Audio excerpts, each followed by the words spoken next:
So we were talking about adhering the guides. Here's a micro, what I guess a lot of people call micro guide, size 5 guide. But I use, let me see that right. I use the 1/8" masking tape, and I just run it up to the shoulder. So where the foot and the arm meet, I just run it. And you got a lot of gap here. You can see that arrowhead. You can see the arrowhead that's still on there. Right. And with the 1/8" tape, what I'll do is just hold that down, stick my one side on, and like I said, I will, instead of using dental band or anything, go around, it doesn't just snug 2 or 3 times. Now when I pull on this, I'm going to just pull, and it's tightening that whole thing down. It's grabbing a hold of it, and I just pull it until it snaps off, and that's pretty strong right there. It's strong enough for me to go ahead and do my wrap. Yes, Don, I would ask, why do you pull that end of your tape off? Why wouldn't you leave it there and grab a hold of it? Take it off. I'll show you that. Mr. Popular back there. When I take my tape off, I use a pick. Oh, yeah. That's why so I pull it on that, and that way I know my tension is tight now. That way. Now, it's been a while since I've done tips and tricks. I used to do a weekly tips and tricks Facebook feed. I haven't done one in a while. Some of you guys might even learn something out of this. Starting your thread. I've seen people, tape thread and all kinds of things. But starting your thread, I actually have taught a guy who's been building for 12 years. And the way I start my thread, I just flop it over, come on the opposite side, and maybe everybody does this, I don't know, but I've had a few people learn from me, just spiral it up. And I can just hang on to that, just keep tension on it, and away she goes. So if you're using tape to hold that on, it's a little bit easier. And anybody packing over burnishing? Anybody wrap with threads and then burnish afterwards? I pack and I burnish. And you burnish too? I pack. I don't burnish my threads at all. I pack my threads as I go. So what I'll do is I'll usually do 6, 7 turns, and I'll just take my tool and I'll just pack them over. Yeah. So I'll just stop for a second, go around by hand once, and then I'll just do 6 or 7 more. Oh my God, I went over. So here we go. So here you see that you're going. So I'm going up on the. It's going under the foot. That foot is actually. So this is one of the ones that's curved. I should have taken some pliers and bent this one down. So as we were talking earlier about prepping the guide feet, this one here needs to be bent. I can actually avoid doing that. And the way that I do that is I'll just bring my thread over. This thing's a little bit faster than I want it. I'll go ahead and just leave a gap in there for a second. I'll go 3 or 4 turns. And then just push this over. Take my time, and I'll push it right down to the other thread.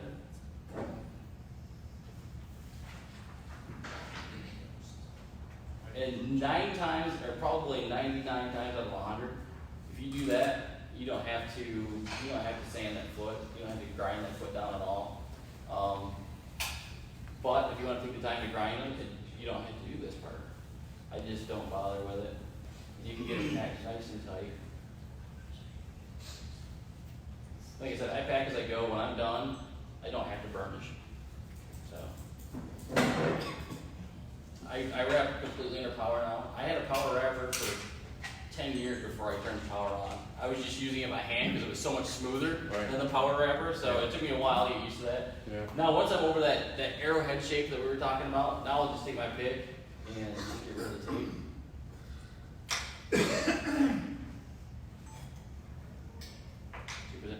I had a couple people ask me about locking wraps. Everybody's probably heard of the 4-hand locking wrap. Does everybody know how to do one? Nope. No? There you go. Let's do a 4-hand locking wrap. It's been years since I've done one. So a couple ways you can do a locking wrap. You can get to the end of your wrap, and then you can just make 3 or 4 turns, 5 turns, however amount you want past it, and that's a good enough locking wrap, and you can tie off there. Rich 4-hand came up with this. Let's see if I can remember how to do it. It's been a while. Right. What's that? Go ahead. So I'm gonna see if I'm really doing one. Yeah, there you go. I do something I think is it. Let's see if I can remember how to do it. Well, I'll tell you, right there. Alright, so this time I'm gonna come around. You go go Don't forget around, to put your pull thread in. Yeah, I'm gonna do that right now. right there. Probably should have gone one more. So, and then we should have brought my poles. So, go around the backside, or you can put your pull thread ahead of this, but put that pull thread in there. And on this one, you're gonna want to go around that thing Around, yeah. a couple times.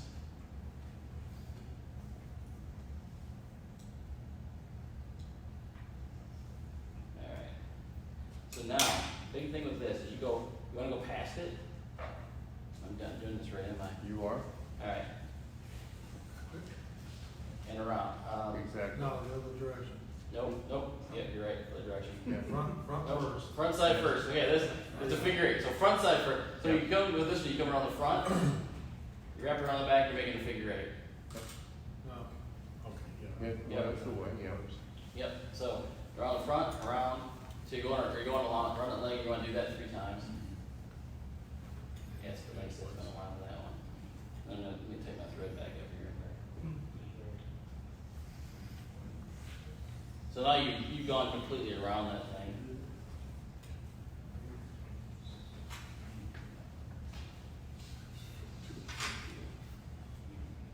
Almost do that.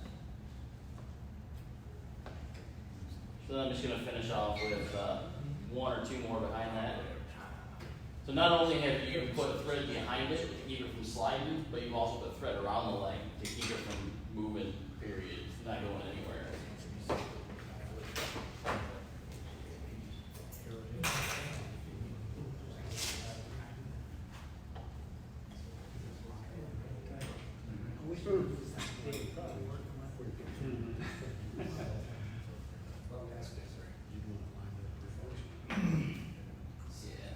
So I got a little bit of gap in there. It's been a while since I've done that. So yeah, that's the rich forehand locking wrap method. A little bit different going around the leg than the traditional locking method, which would just be 3 to 4 turns behind. 3 to 4 hands behind. Yes, sir. If you were putting the micro guy on, and you used the 1/8 inch tape, didn't take anything. Yep. I used a small wire tie, zip tie. But the problem I found is that they were nicking. They could possibly nick the blanket. Right. And I went back to the tape, and that worked okay too. Although I did like the way it held it secured to them. It does hold it a little more securely. You can practice with the tape until you get it tight. I mean, like I said, the way that I found to do it is just to pull it. Just pull. Pull slow too. You pull fast, you'll snap it quicker. The slower you pull, the more tension you'll get on it before it actually breaks. So that's just the way that I found to do it. I was just thinking of something like that. Now I started using the little red rubber bands Yeah. from mud hole, Mhm. and those are good except for doing any kind of deflection test. They'll pop loose. Right. But what I'll do sometimes is and I don't use them on all rods, but I do on some. I'll put them on, and then to do my test, I'll go ahead and put some masking tape on. And you don't have to be careful of keeping it where you're going to run the Yeah. thread over, and just put it on. Then once you get everything in place, pull that tape off, and those little red bands will hold just enough. Makes it really easy to wrap. Right. Of course, the more you use them, the better you get with them. Until you figure out how to slide them on right, you'll pop them loose, and they'll drive you crazy. First time, yeah. Yeah, there's a little learning curve with them, but they do work. I use surgical tooling. I cut little strips, maybe 16th, 8-inch wide, and I'll put surgical tubing over the blank and then slip the guide underneath it. It holds it fairly snug. Yeah. The problem I found with using the nickel band type rubber bands is that they lose their elasticity, so that they kind of end up loosening up on it a little bit. There's no wrong way to put them on to hold them. There really isn't. I've just found, I've always got tape, and it's cheap. So, I just use it, so like dental, I like to be quick too. So, I don't want to worry about sliding dental bands on or any of that. So, I was just thinking about this too when I was doing this. Tag ends. Who goes ahead and, because everybody caught me on the pull through, put your pull through in, pull it through, take your razor blade, trim it off, and burn it. Is that the way most everybody does it? Yeah, mostly? Alright. I know a couple of you guys have seen this because you're on my live feed. Instead of doing that, when I take that tape off, I was clear back halfway up the guide when I took the masking tape off. Put your pull through in right there. Way earlier than normal. And so I'm just gonna speed through a quick wrap here. So instead of doing it 5, 6, 7 turns, I've got a ton of turns on it. Right. Just gonna tap my big fat finger here. Take my extra thread.